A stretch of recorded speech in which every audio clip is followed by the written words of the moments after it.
通貨膨脹、租金飆升、最低工資增加經營壓力。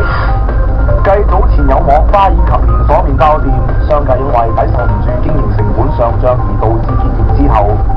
最近又傳出至少有4間安老院舍亦都懷疑因為抵受唔住最低工資、通脹以及租金上升等各種問題，而要即將面臨結業。我哋去過其中一間位於銅鑼灣嘅非牟利安老服務機構度了解過，知道院舍因為有租金同埋成本上漲嘅壓力，將會喺7月15日結業。而另外3間要結業嘅安老院分別係位於葵涌、屯門同埋旺角。究竟現時嘅安老服務業面對緊啲咩困難呢？經營情況嚴峻，倒閉潮會唔會一觸即發？業界方面又點樣尋求解決方法呢？現時全港有583間私營安老院，提供58,000多個安老宿位。據了解，經營一所安老院主要嘅營運成本包括係薪酬、租金、膳食、醫療以及日常水電同埋雜項支出等等，其中薪酬同埋租金已經佔咗成本80%。其實行行都有經營困難，點解安老服務業喺實施最低工資之後經營更加嚴峻？先講租金方面，本港近年商鋪租金不斷飆升，普遍升幅至少有1至2成，加上安老院舍佔用面積大，每一次加租都會令經營成本壓力倍增，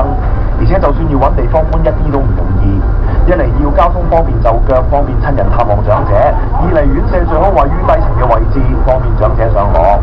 呢一間位於深水埗嘅護老院，好彩喺今年年初就已經同業主簽咗6年長約，所以喺租金成本上面有較穩定嘅預算。不過地方解決咗，就要面對薪酬同埋請人困難嘅問題。因為我係比較注重係護理嘅，係啦。咁如果有啲人話，你個院舍有閉路電視喎，我唔會，我覺得我唔想幫你做啦。咁咧又有試過係覺得你要求係有我做咁多嘢咧，我覺得辛苦啦，我都唔會做。安老服務業一向屬於工時長、人工低嘅行業，實行最低工資之後，普遍員工薪酬都加咗2至3成，而且為照顧好老人家，院舍仲額外增添咗以防老人家出走嘅遊走設施，開支大咗，院舍方面有冇諗過以加價嚟抵消開支呢？暫時就冇諗到加價，我就加多4個床位。其實辦安老服務業，就算營運者想加價，都唔係話加就加，因為一嚟競爭激烈，全港私營安老院舍入住率普遍只係得7成；二嚟大多數老人家都係冇收入，要加價佢哋都無能為力，令經營更見困難。我哋有9成咧係綜援客，咁9成之中咧有8成咧我係收唔足綜援價錢嘅，係啦。原因咧就係其實我哋嘅護理咧有分3種嘅好基本。第一咧就係護理，護理嘅老人家其實好精靈嘅，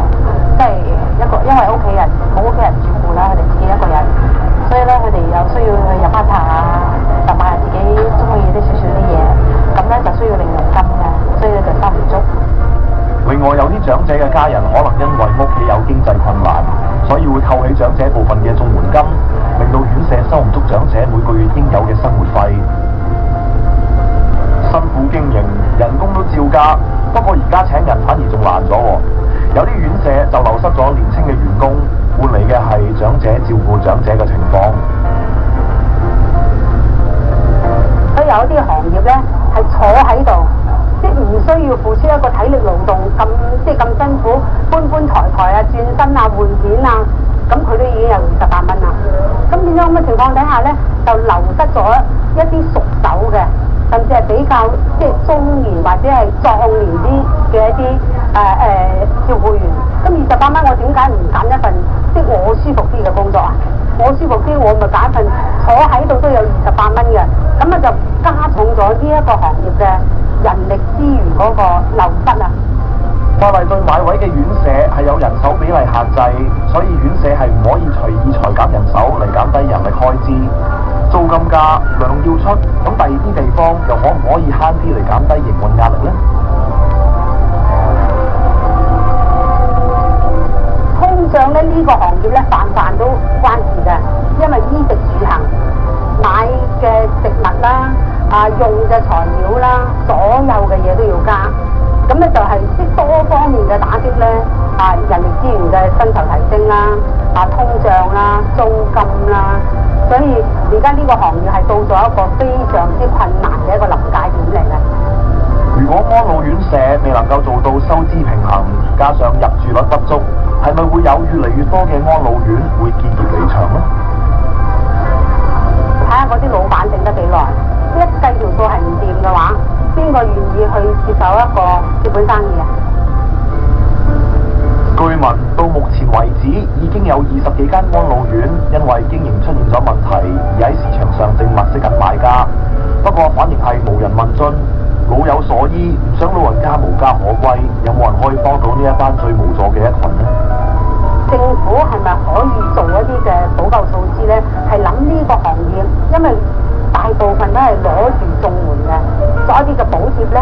譬如你床位一個津貼又好，或者係一個員工呢個行業嘅人力資源係咁緊缺，或者係啲照顧員嘅薪酬津貼呢，因為你嘅薪酬係直接加咗噶嘛，咁呢個薪酬津貼，我相信廣大社會都會體諒呢一班嘅長者，同埋照顧呢班長者呢，其實係為個社會做緊嘢㗎。